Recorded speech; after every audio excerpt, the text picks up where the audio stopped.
salaam yéen mbokki internet yi nga xam ni yéen a ngi faral di suivre la chaîne KTP Sport TV donc c'est Mor Sow di leen wax ne bu fekkee ne abonné goo nga bës bouton s'abonner bi aussi nga activer cloche notification tout bu ko defee bépp vidéo buy daw ci chaîne bi dootu la raw tey nag yoonu ndaanaan dafa def déplacement ñëw ba fii ci ASC Diogo dalal fi benn doyen ba nga xam ne kenn dootu ko présenté ci football ici à Diourbel mais aussi au Sénégal et partout en Afrique d'ailleurs. Donc mu nekk le meilleur buteur de l'histoire de l'ASC Diogo mu nekk aussi ka nga xam ne gagné na ay trophées yu bare sur le plan national mu tudd Mamadou Seck alias Mandaw père ñu ngi lay ziar. gars maa ngi lay ziar. donc père tey dañ la dalal ci émission yoonu ndaanaan pour waxtaan ak yow ci sa parcours football mais aussi ci la nga xam ne gàllankoor na footballu Diourbel et aussi li nga xam ne tey jii moom moo gàllankooroon père Mandaw tey bu ñu lay laaj suñu première question mooy père fan nga jàngi football.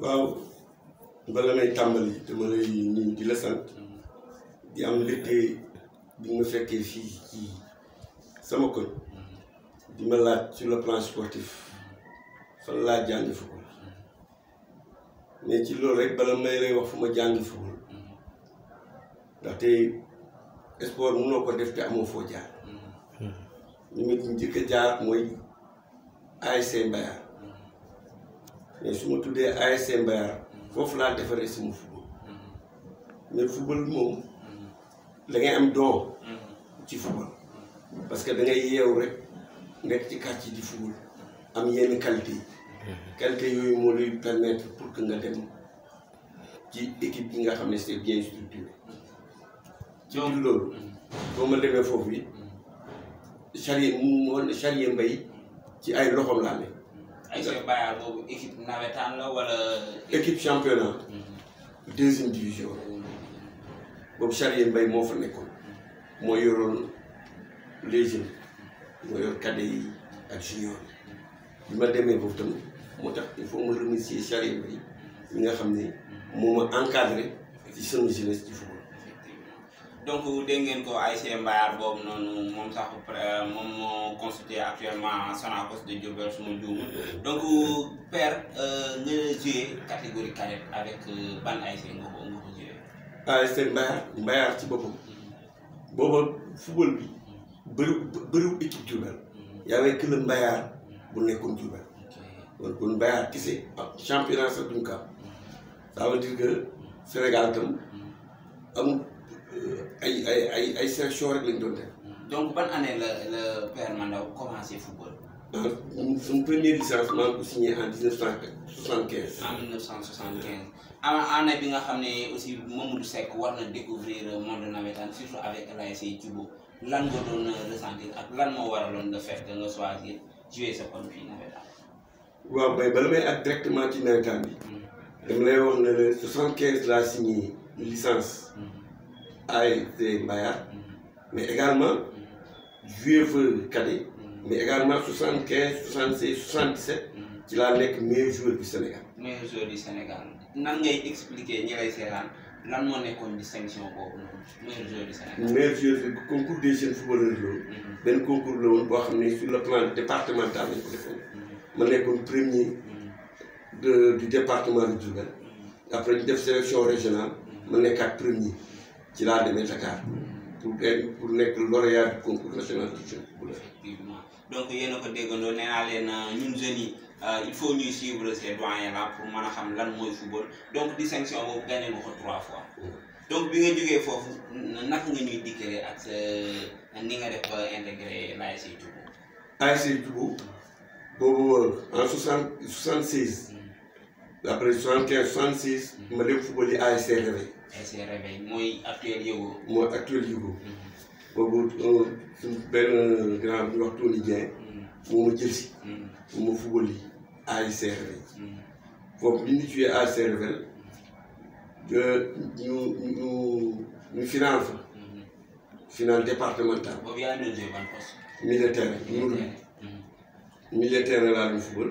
man ak Blain ñoo doon nekkoon doon au militaire. Blain moom moo yoroon école de football Yaaya Sall bi ci terrain douze.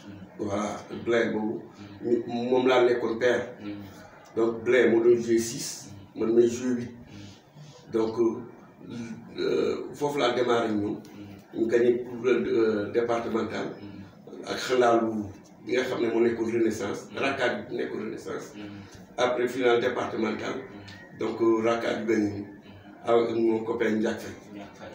Donc Ndiak Faye boobu moo nekkoon ancien capitaine ASC Diogo dinañ ci ñëw aussi ancien capitaine ASC Sonacos ak l'équipe nationale du Sénégal donc foofu nga jógee daal di ñëw découvrir fii ci ASC Diogo. waaw ndaxte dañ ko biñ footballé finale départementale en 76 ci réveil donc ñoo amoon achapure réveil bi yëpp presque ci gënoon jeune ASC Diogo lañu def parce que man maa nga fa woon Malick Ba nga fa woon ak tant d'autres ñi nga xam ne ñu ngi fa woon après si loolu suñu grand yi ko ñu xoolee ne comme booy màgg nañ créé ASC Diogo en 1977. effectivement donc réveil moom moo njëkk ASC Diogo. réveil moo njëkk ASC donc loolu moo waral nga dem jouer ci réveil donc bi ñu créé ASC ci sa koñ ci nga def retour. ci lañ def retour ñëw ASC Diogo. ñu gis ne Père Mandaw avec son retour ici avec l'ASC Diogo gagné na ay trophées yu bari suñ ko doon lim mën nañ ne fi la ñuy fanaan mais est-ce que mën nga ñëw dikkal ci seen génération dorée boobu c'est-à-dire la génération de 1987.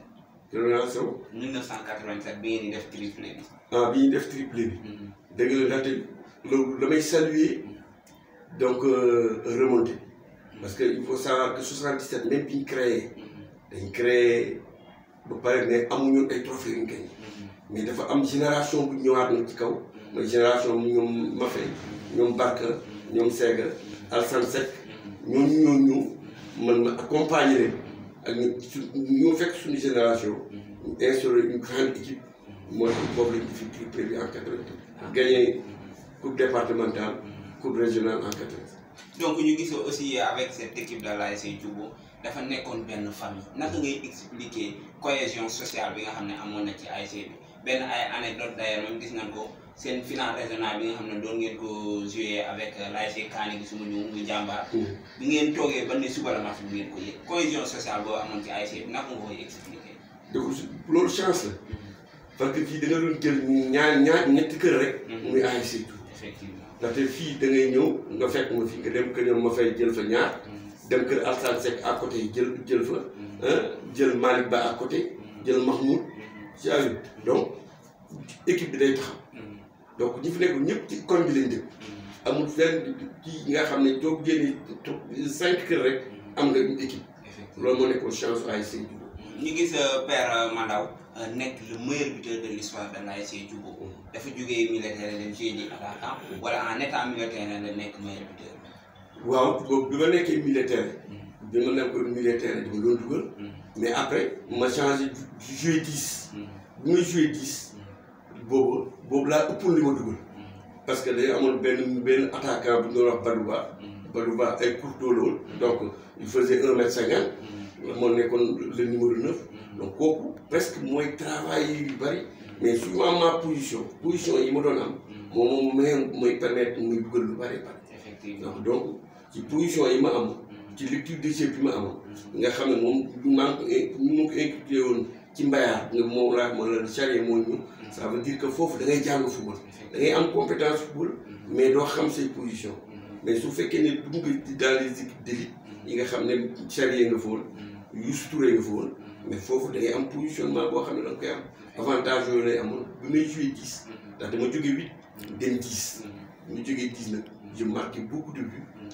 ndax dafa amoon position de jeu boo xam ne moom ma permettre muy dugal bal yu bari. Mamadou Seck lay wuyoo alias Mandaw ñu gisoon ne daaw décevoir koñam surtout ci match yu mag yi ñi doon toog di xaar Diogo moom moo daan ñëw di def différence naka ngay expliquer loolu noonu. waaw c'est que match yu mag yi yi ma doon dugal yëpp concentration moom koy may parce que tout un quartier bu nekkee am ñëpp yaakaar ne tey man maa war a dugal dama ci jaar rek saluer benn xale bi doon wax wele lu match compliqué supporter la rek xale bu tuuti je le vois muy def ay ambulance di liggéey mais moom day doon daw ci terrain ba fekk ma taxaw mu ne ma mais grand dugalal javi doogaa génn ma ne ko dama toog rek dinaa dugal mais li mu la wax ak expérience ak bagage yi ma amoon sur le plan tactique et technique moo ma permettre may dugal ci yenn lan mooy force bu Mandaw Seck. donc comme force bi gënoon ëpp doole. mooy saut en suspension bi nga xamoon mën naa ko joueur de tête la joueur de tête. waaw donc je marque beaucoup de buts avec la tête. parce que mënoon naa tëb en suspension. saut en suspension mën nga tëb. mel na ku nekk en suspension dans l'air. comme ni Cristiano Ronaldo di def jug ba taxaw. doo gaa bëgg. donc tey gis nañ taay bi nga xam ne père bi am na ko macha allah mais lan lay jour di am sens avec entraînement yi nga xam ne nekk na fi moom. il faut nga am corps. corps dafa baax. ci joueur bu bëgg détente. détente yi ñu ngi koy travailler à travers corps yi ngay def. corps yooyu nag moo lay permettre nga mën a tëb en suspension. ça veut dire que mën nga def enroulement 2 enroulement 3. tant que yaa ngi enroulement yi ñuy gën di bëri ceew. ndaxte nit mën na bañ a def enroulement à 2. su fekkee yow benn yoon suur rek nga mën. soo koy def mënoo tëb en suspension. mais il faut nga am habitude di def corps di def enroulement à 2 enroulement à 3 pour que yow sa détente mën a mën donc yéen a ko déggandoo Père Mandaw mooy suñu invité tey nee naa la émission Yoonu Ndaanaan c'est une émission sportive mais aussi pédagogique ndax am na ay njàngat yu am solo j'espère que sama caméraman Seydou Mbengue dina ci tirer leçon. Père ban complicité ci joueurs yi nga xam ne jot na côté waaye moom avec ASC Dioubou ban joueur la ci ëppoon complicité bi maanaam sur le terrain et en dehors du terrain. waaw mais sur le terrain on avait une équipe homogène. parce que équipe bi ñu amoon. ndaxte mënuloo am Barka. am Seck. am Faye. am Aad. di am tot ñëpp mën nañ régler problème yu équipe bi. je me rappelle am na match yoo xam ne.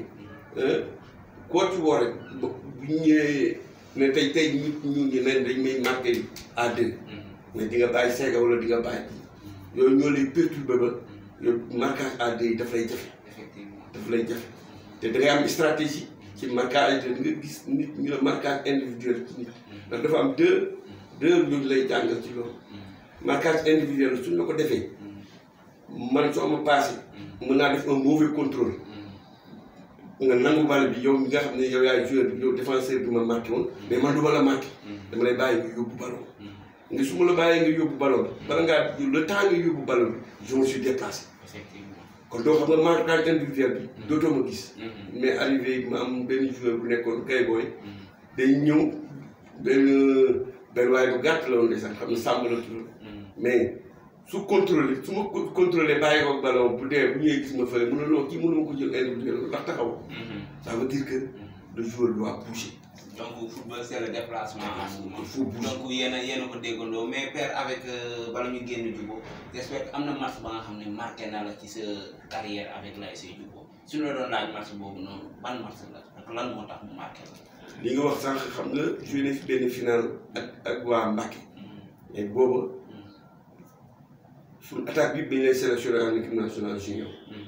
Sega dama dem équipe nationale junior. Barka dem équipe nationale junior. ma fay dem équipe nationale junior. Alassane Seck dem équipe nationale junior. donc ñi nga xam ne ñeneen ñi nga xam ne daawuñu woon joué. ñu ngi joué jour boobu. jour boobu maa marqué 2 buts. pour ñu gagné am seen proposé woon ci yow. ñu ngi ci man. première minute ma dugal. donc relance équipe bi. keroog ñun ñoo leen gagné. te ñooñu ñu football. ma fay bi nga xam ne bëgg na nekk meilleur football woon mais jour boobu damaa dugal. loolu moo indi match boobu am importance ci ma. dañ koy rappelé ban relation la équipe bu ASC Dioubou bi nga xam ne Mandaw nekk na fa ak aussi l'entraîneur de ce moment di Pa Cress lan nga ciy expliqué Pa Cress li nga xam ne def na ko ci génération boobu. waaw de Pa Cress moom moo nekkoon entraîneur ñoom moo formé ñoom Barka ñoom Mafay ak ñoom Seck. ndaxte ñooñu école de football bu Pa Cress lañ nekkoon. man Pa Cress bi muy yor équipe de football boobu man maa nga Mbayar. boobu moom man may entraîné Mbayar ndaxte moom c' est le second de Youssou Touré. donc ndaxte moom ak Youssou Touré ñoo nekkoon. Charrier yor les jeunes. donc moo tax ma ne damay saluer présence mënu ma wax te waxuma Charrier. parce que dama naan rek fu mu mën jaar Charrier moo jaar. parce que Charrier moo ma yóbbu moo ma préparé loo concours des jeunes footballeurs. ma gagné ko mu ànd ak man Dakar. ma gagné encore Dakar. ñoo ànd ñibbi si waat Diourbel. effectivement donc père bi nga jógee foofu joué na aussi championnat fii ci Sénégal yan club nga joué championnat. championnat Sénégal ñun Mbayar lañu football championnat Sénégal. bi ñu joué Mbayar. Mbayar mënul woon dem. parce qu'il fallait les moyens. Mbayar amul woon moyens yu bari.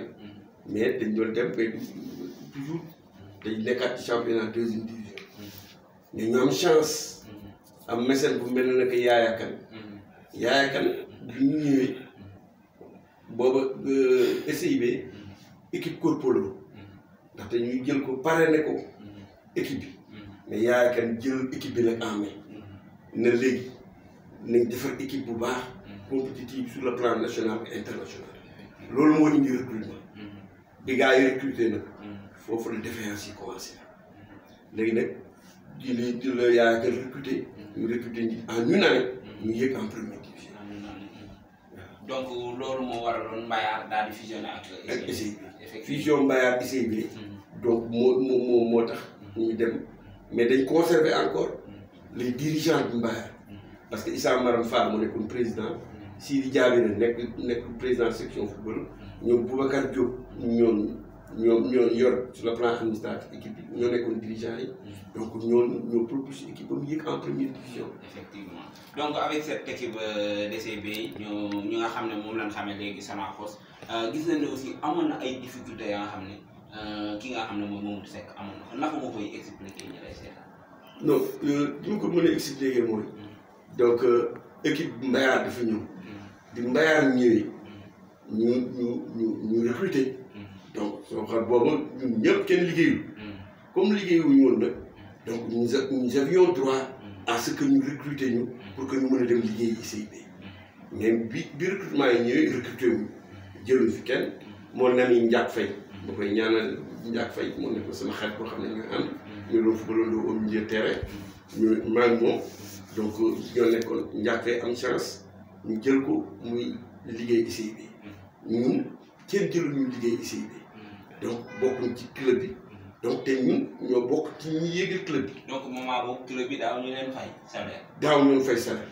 mais bi ñu recruté nag Yaaya Kane jël joueur yi embauché leen ICIB donc ñun embauché wuñu donc ñu tam man doon nañ ma wax sax man joxoon nañu équipement joxoon nañu je me rappelle ay ours lañ ma joxoon comme ay daal jox équipement boo xam ne mën naa ci entraîner.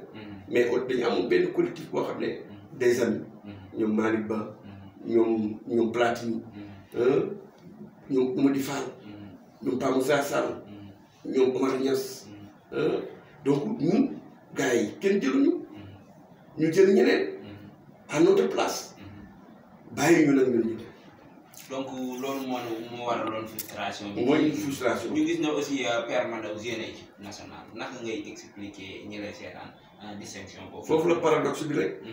ndaxte même man amoon naa intention. xam nga Diourbel du gaaw a génn. amoon naa intention sax dem football yi waat feneen. mais Ndiaye daf ma loolu wax mais booy toog xaar tuuti rek. est-ce que léegi li ñuy toogee noonu.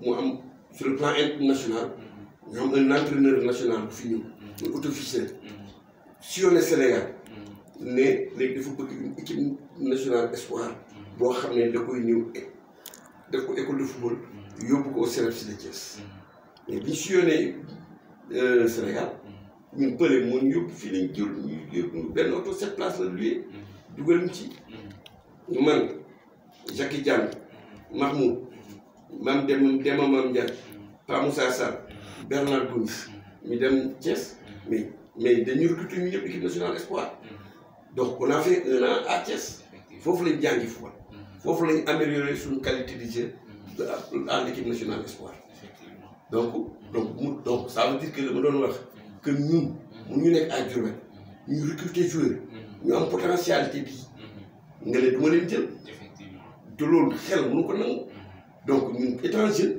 peut-être mun man charrier bi ma lay wax fekk na ma fii ne dañuy def test essayé ma ne ko non kenn du ma testé Diourbel parce que Diourbel xam nañu donc pour jël na laaju ma test je me suis opposé sur ça mais bi ñuy jëluñu ma donc ma toogaat ci groupe bi di football njàng na ma nag boobu nag match SIB déjà ci la ma Roger Mendy ne boobu bi ñu sélectionné Roger maa ngi ko xamoon en équipe nationale espoir Roger Mendy na ma ñëwal GA man ak Demba Mam Ndiaye ngeen koy gis ndaxte Demba Mam Ndiaye mooy magu Samba Ndiaye léegi am na benn gars bu ñool xam naa doo ko xam mais c'est un grand libéro maa dem Mam Ndiaye dem nañu GA bi ñu demee GA ma dem loolu mooy malchance bi ñu demee GA ba entraîné nañ fa presque 2 semaines mais ñibbi si Diourbel liy bloqué Sonacos woo sur le plan technique man technicien la Sonacos jël ma recruté ma Sonacos ba delluwuma même Kamou Marguya doon na ma woo même aspirant si dama ne ma Kamou Marguya mi lay woo rek Kamou Marguya mooy président section football GA mais bu fekkee ne yow liggéey nga doon wut ma ñibbi si Diourbel di tamxarit si ñëw ñu ne Sonacos mu lay wut parce que am na benn grand frère Ndiak Faye bu nekkoon chef personnel Sonacos moom ma jël yóbbu ma Sonacos ma commencé liggéey Sonacos donc lu ma desi nawetaan. effectivement donc yéen a ko déggandoo loolu moo nekk la nga xam ne à chaque fois aussi day gàllankoor ñi nga xam ne ñooy jeunes yi nga xam ne ñoo nekk fii nii ci Diourbel. la plupart dañuy am opportunité gën dem jouer ji mais toujours c'est la Sonacos de Diourbel. père dañuy des foofu avec le football Diourbel wax actuellement mu nekk la nga xam ne du ne il est en dents de scie ndax doxul benn yoon problème bi fan la féete. problème footballu Diourbel dama ne Diourbel pour defaraat footballu Diourbel il faut que mu am concertation nit ñi waxtaan ci ndaxte mënoo am potentialité yoo xam ne ay qualité joueur yu nekk mënoo am 60 ASC amul benn joueur bu football championnat première division actuellement championnat bi ñaata Diourbel waa ñoo ci nekk amul est-ce que nul lañ noonu non parce que politique sportive Diourbel moo doon politique sportive Diourbel su doxoon préparé nañu relève bi yàgg ndaxte y a les moyens Sonacos am na moyen Sonacos su ko neexoon créer beneen équipe boo xam ne mën na leen téye di leen defar ba suba du ko kumul tuuti mais loolu Sonacos xalaatu ko te ñi jëlee ci biti ñëw fii duñ dàq football yi nekk fi mais dafay am loo xam ne dañ leen koy ëppale parce que ñooñu seen dëkk bañ jógee ñu fu doon football ndaxte pour jouer au football il faut être dans le terrain nit ki su nekk ci terrain yi mënul nekk footballeur pour nga nekk footballeur il faut nga dugg ci terrain yi il faut nga miin ko il faut nga am ay repères mais loolu joueur bi nga xam ne amagu ñu xëy suba na la cëpp ci kaw kii. aussi il faut ñu jox la ay armes yaa nga xam ne mën nga combat. mooy loolu moo tax il faut nga am repère loolu moo tax loolu dafa war a am formation de base yoo xam ne ndaxte ñi football ci nawetaan mais kooku wax mu la excentré la défenseur la mais da ngay xam ne taxawaay bi du noonu parce que jànguñu football te jàng football dañ koy jàng ndaxte nit ñi dañ mën def naa école de football auto-officiel mais dañ ñoo xëy suba ba ngoon di jàng blocage ak semi blocage ba moment ngay defee blocage ban moment ngay def semi blocage mais su fekkee ne yow loolu lépp defoo ko moment bi ngay centre nga centre nit lan la ndaxte nit dañuy centre pour nga centre choix la xam la da ngay génn ñu ne la tànnal ñi jël premier poteau ñi jël deuxième poteau am na ñoo xam ne kan moo war a nekk position du premier poteau ak ñan ñoo war a nekk deuxième poteau mënoo nekk premier poteau taxaw au départ ñu war a sant nga nekk premier poteau pour dem réception premier poteau dañ naan la boo nekkee premier poteau war a dem réception deuxième poteau ngay dem ki nekk deuxième poteau mooy ñëw premier poteau parce que nit ñaa ngi nekk am ñu ngi zone d' accélération ndaxte boo jugee premier poteau dem premier poteau mën nga nekk en mouvement dafay gàtt. donc c' est de l' intelligence en mouvement le football. loolu la koy waxee donc gis nañ aussi problème bi ndax ici nul n'est prophète chez soi. loolu mooy problème mu Diourbel wax. père ñu gis ne après da nga retourné daal di resté fi nga xam ne mooy ASC Djigo en étant le encadreur. donc yow ak Mbarka daaw gis nañ ne accompagné nga jeunes yi ban problème actuellement moo nekk ci Djigo ndax. depuis belle durée ay années yu bëree bëri gis na ne Djigo mi ngi pene sur le plan navétane lan mooy problème Djigo mi ngi pene sur le plan navétane parce que ndaxte dafa am génération bu dem Djigo am option recruter ay mercenaires comme on dit mercenaires parce que en général navétane vacancier moo koy def. mercenaire mooy ki nga xam ne dañ koy jëli mu ñëw fubal après ñibbiwaat. te loolu mënul doxal fu man ñëw naa fi ba tàyyi suma rak Maam Mor da doon am ay 7 jours fii ñuy ñëw dem terrain jóge Dakar fubal le matin ñëw fubali le soir mais noonu ngay def pour nan nga koy def pour gagner mën nga def un match tey ak 12 joueurs yoo xam ne du bokk ji beneen jour bi yeneen match des années moo tax man daa moo coon dugg parce que mënuma d'accord ñu ne joueurs yëpp kenn dëkkul Diourbel nga bëgg ne yow mën nga la encadrer résultat la ñu comme ni Sonacos di def Sonacos résultat la ngay wër mais pour politique sportive yu Diourbel pour jël joueur Diourbel yëgal leen de l'avant defuñu ko dañ bëgg résultat immédiat ak résultat immédiat moo tax nga jël fu lay fay jiw 200 000 500 000 mais il faut mettre les conditions pour que demain nga mën a am une ossature à Diourbel kuy compléter nga compléter ko un peu mais loolu moo daloon jubóo la jubóo ay mercenaires kese la doon football comme on dit du ma leen appeler mercenaire parce que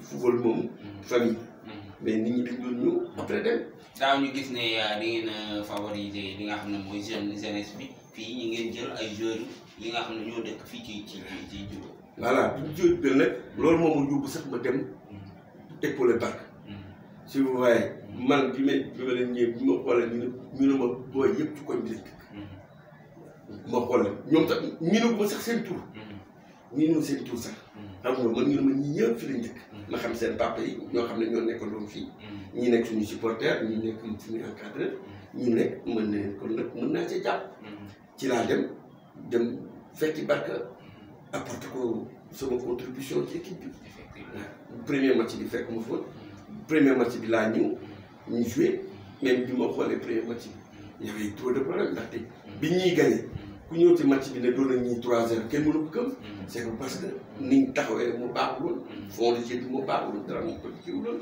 Barka dëkk moom sportif bu baax la te am na ay potentialité yu baax mais di ñëwee gën a discuter ma jox ko man sama expérience ñu jël ak moom bi mam on fondé une grande équipe suñuy football da ngay sentir ne di dellu football da nga ne ko non bul def lii xam la peut-être moom moo am habitude di ko def te ci prend témoin ak ci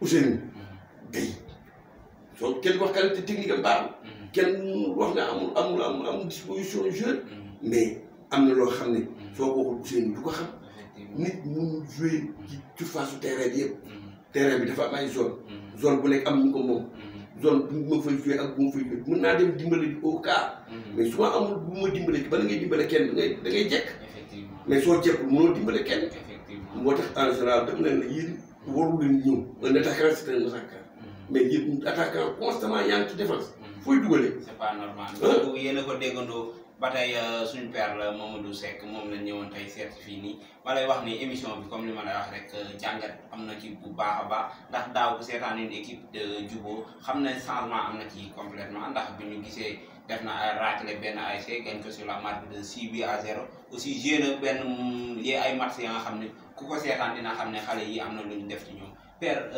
lan nga war a wax avant ñuy tàggoo la nga xam ne laajuma la ko nga bëggoon ko leeral ñi nga xam ne ñoo la seetaan.